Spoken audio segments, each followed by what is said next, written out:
Hello, I'm Ian, you're watching Pixels at Dawn, and today we're playing Banshee on the Commodore Amiga. Banshee is a vertically scrolling shoot-'em-up. I don't play a lot of shoot-'em-ups because frankly I am awful at them, but that doesn't mean we shouldn't have a go because this is a particularly good one. It does have a plot, it's a little odd, but we'll go through it anyway, why not? You can skip it if you like. Earth 1999, but the Earth of a different timeline. There are no microwave ovens and the TV internet is still in black and white. Humanity lives peacefully until...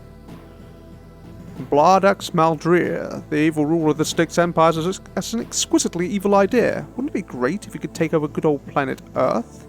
There go, some pulp sci-fi ships there. The invasion begins.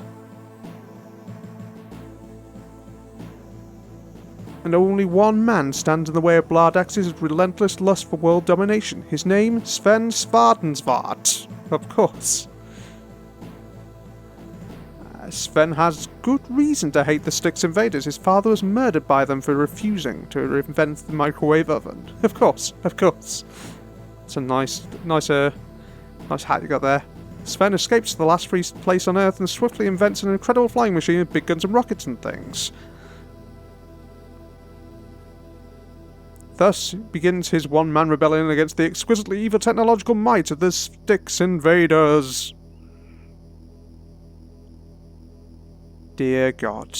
So we're flying in a sort of super prop powered plane in an alt history. It's 1999 in this world.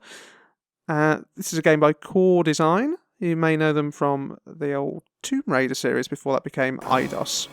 They also made a load of good games like Heimdall, Chuck Rock, Pupper and Sticks, and go back to like early, sort of late 80s, I believe. There we go, nice 3D rendered logo in the background there. So, let's get started. Objective: fly across the Atlantic and Ocean and destroy the Styx-held harbour town of Nova Scotia. That wouldn't be Nova Scotia by any chance, would it? So, this is an interesting game from the Amiga years because it's one of the few AGA-only games, meaning it was only playable on machines with the AGA chipset, the sort of advanced graphics architecture chipset. Only machines like the A1200 had that, and it was usually you'd get two versions. You get an AGA version and a sort of OCS or ECS version, but this one doesn't have it. Because they decided you needed to have the extra graphics to really make it work, and it's very smooth to play, and you need it for shooting like this.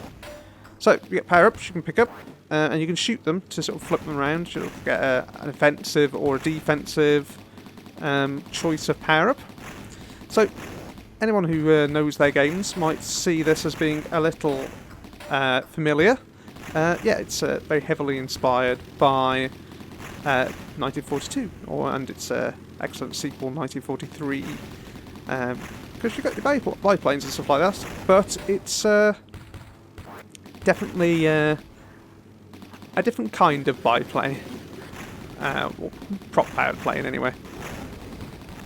My shield is going down like nobody's business because I am terrible. Luckily there's lots of credits to play with, so we should get a little way through the game anyway. It's very hard to do this and talk at the same time, but I will manage it. Oh, I've exploded. So this was also released on the sort of ill-fated Amiga console, the CD32. Had some sort of FMV sequences in that as well, which made it a bit more interesting. Well, I'm almost dead already. Not good. It's quite a big game. It only has 4 levels, but it's pants. It's they're very, very big levels. So we've got helicopters. This is why it's whole history. Kill. There we go. That goes down. I need that health. Well, if we get to the boss, I should get a power extra life when we kill it. I say when, if we kill it. The graphics, I think, are very well put together for this game. It's very pretty. Let's kill this man. Little cannon fodder reference there, really. Well, that's my first credit gone already, and we're not even at the end of the first level. Joy. So if you're good at shoot-em-ups, you'll probably be shouting at me for being terrible, but I am trying to talk at the same time. That's my excuse anyway. As you can tell by the sort of plot line, it's a little bit tongue-in-cheek in places, which is fun. I don't think many shoot-ups have very serious plot lines. This is a little mini-boss here. Two massive sort of B-52 bomber kind of things, but with weird laser things on the top. Oh. Let's see what we can do with this. As with 1942, you do get the ability to sort of, if you're getting a bit overwhelmed, you can just fly over things using the loop-the-loop function. I haven't done that yet. I will demonstrate it shortly. There we go. Boss destroyed, and there's my extra life, which I desperately need. Let's kill the boats.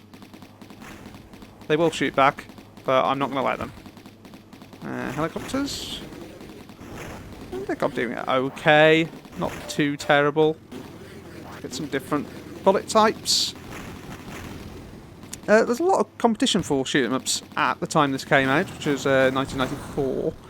Because there were games like the sort of Asteroids clone Stardust, which you may know from the sort of console versions, and also a sort of side-scrolling sort of classic shooter, Uridium 2, which was a lot of fun. I might give that a go as well at some point, even though I'm terrible. I just want to show them to you. A lot of detail in the graphics, which is nice. There's a man on fire. It really adds to the excellence of the old game. Let's try and get rid of some of these things. Not doing too well. Let's just avoid getting shot, if that is at all possible. Really do with a power up for the old shield, but too late. Dead. Oh, running out of credits. Also in this game, really nice weather effects. So we've got this nice rain effect going on. Oop. No, you shall not have me. Submarine. U-boats. There's 3 of them, I think. You can just see the periscopes coming out of the water. Right, there goes the main gun. Now we just got to avoid the missiles. Lots of interesting moving around. Right, there's one. There's some health. I will take that. Thank you very much. And this one's got up. Cool. Ooh. Gatling gun kind of thing. Damn it. Okay, that's that gone. I can kind of deal with the missiles alright. I mean, you can shoot them out the air if you're quick enough. Which I'm not. Oh, they're coming back. They are heat-seeking, so you do have to be careful. How are we doing here? Let's use one of these loop-the-loops just so you can see what it does. Whee! Quite good fun. Nope, I'm getting shot at. Come on, die, gun. Die! There we go. Just go around that. And try and avoid that. And there's my one-up. Hooray! Ah. Yeah, it's a lot of fun. It's definitely got little influences of cannon fodder with the little infantry guys. And I'd say a little bit almost Desert Strike-y as well, which is different, certainly. The nice thing as well is it doesn't feel... A lot of sort of vertically scrolling shoot-ups can feel a little bit confined. I really like the detail of being able to shoot the bridge as well. Nice sound effects. Get around those. Let's get rid of this. Get power up out of here. Ooh, new ammo type. Sort of air mines going around as well, by the looks of it. Oh, the mist is coming.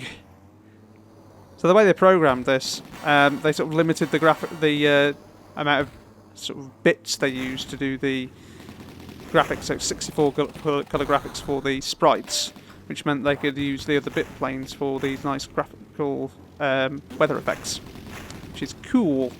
Gives you a nice extra layer of sort of parallax going on. I'm not going to last a lot longer here. I am on my last life, I think. I don't know whether I've got any more credits. And there's men on fire. Let's see if we can at least get to the next boss. That would be nice.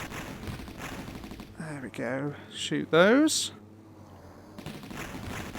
It's definitely a challenge. I think you can actually play this two-player, as you can see down the side of the screen there, which I think actually makes it a bit easier. It's not rebalanced very much to handle the second player, so it does make your life a bit easier. I'm playing this on normal difficulty at the moment, so I could be playing on easy, but no, I shall not.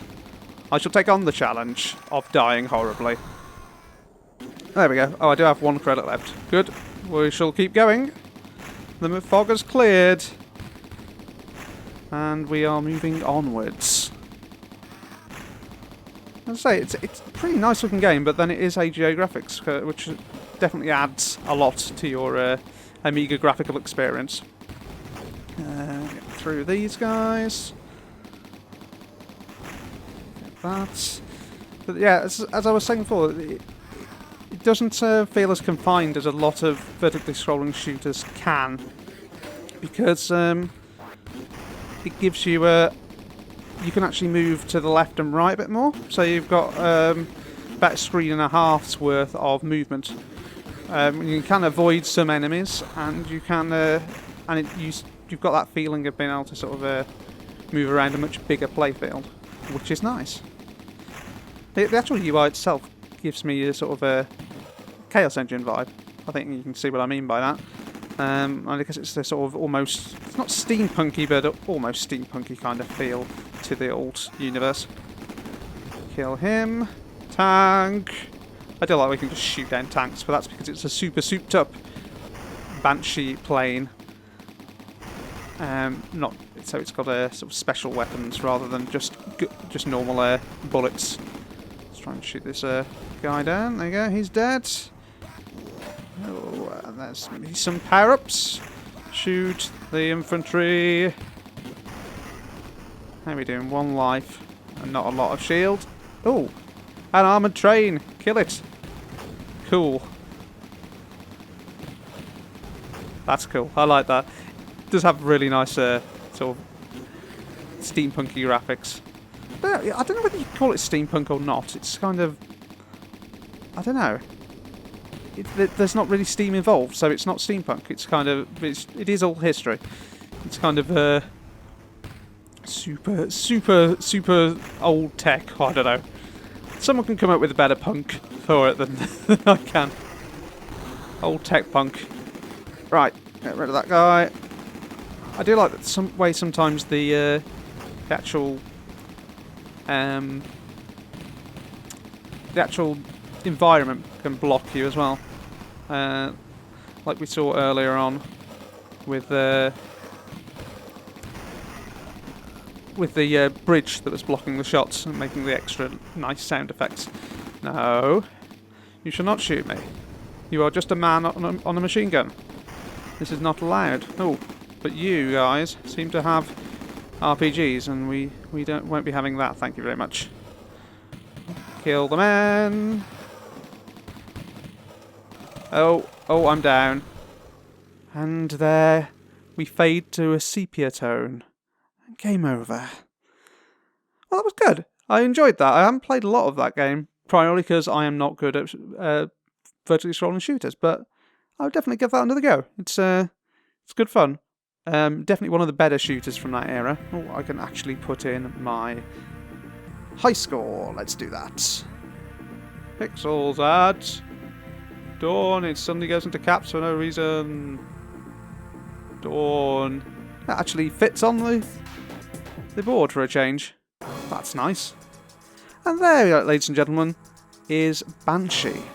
I hope you enjoyed it. Don't know why I'm on the scoreboard twice. Maybe I saved my game to the disc or something. Who knows? But there you go. Do you want to give that a go? It's available on all good Amigas. I don't believe it was ported to any other platforms, so definitely the Amiga is where you're going to want to seek that out. We will never see it, but actually one of the later levels is set in space, so it does really go off the rails.